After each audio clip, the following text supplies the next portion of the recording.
Gaza, the war enters a dangerous new chapter.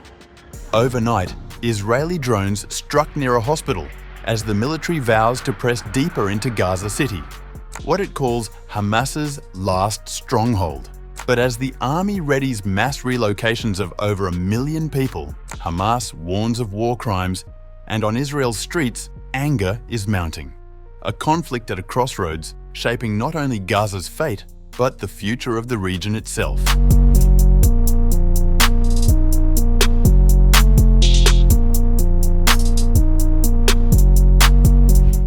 Overnight, the Israeli military said it carried out a drone strike near Al-Ahli Hospital in Gaza City's Zaytun neighborhood.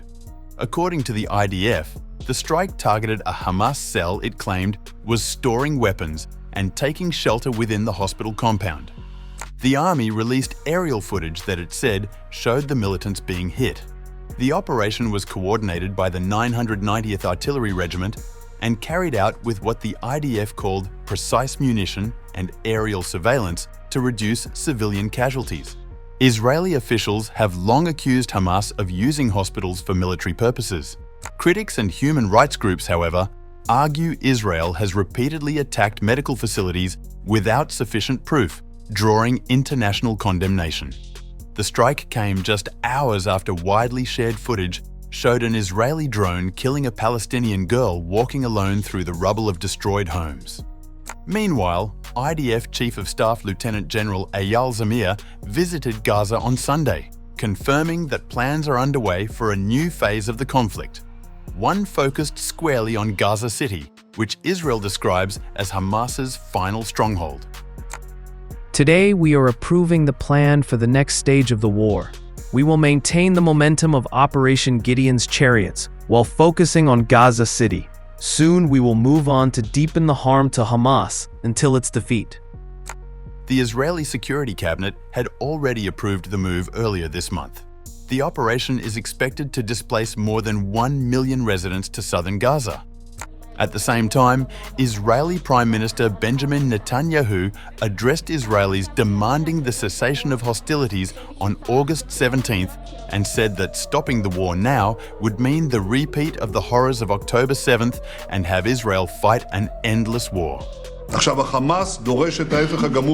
Hamas demands the exact opposite. It wants us to completely withdraw from the entire Strip, from the north of the Strip, from the south of the Strip, from the Philadelphia axis that prevents smuggling, and from the security perimeter that protects our communities. That way, it can reorganize, rearm, and attack us again. Hamas can come again with its vans and its monstrous murderers to the fence and threaten Nir Oz, Kisufim, and Sderot again.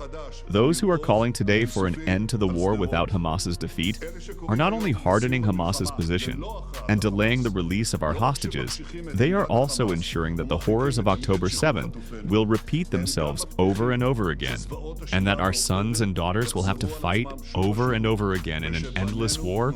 Therefore, both to promote the release of our hostages and to ensure that Gaza no longer poses a threat to Israel, we must complete the task and to defeat Hamas. This is exactly the decision of the cabinet that was made last week. We are determined to implement it, and I am strengthening the IDF, the security forces, and the citizens of Israel.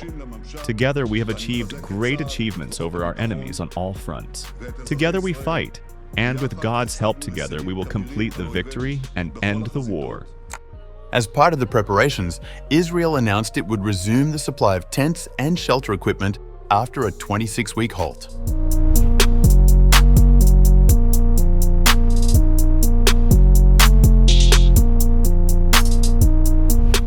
The planned relocation of Gazan residents has been condemned by Hamas as forced displacement and a violation of international law.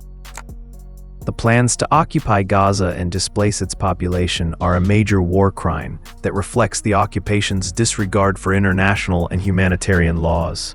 The deployment of tents is a blatant deception to cover up a brutal crime. Hamas also denounced Prime Minister Benjamin Netanyahu's comparison of Gaza's bombardment to the Allied destruction of Dresden in World War II.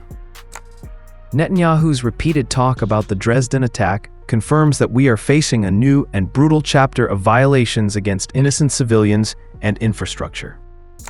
The war, now entering its 22nd month, has created severe humanitarian conditions for Gaza's 2.2 million residents. International concern is rising as Israel prepares for what could be its most sweeping offensive since the fighting began.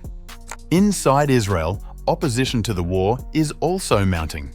On Sunday, over 300,000 Israelis staged a nationwide strike in support of families of hostages still held in Gaza. Demonstrators carried Israeli flags and photos of captives, while some blocked major highways between Jerusalem and Tel Aviv. They demanded Netanyahu negotiate a hostage release deal with Hamas instead of pressing forward with the Gaza City offensive, highlighting a growing divide between the government's military ambitions and public calls for a resolution to the crisis.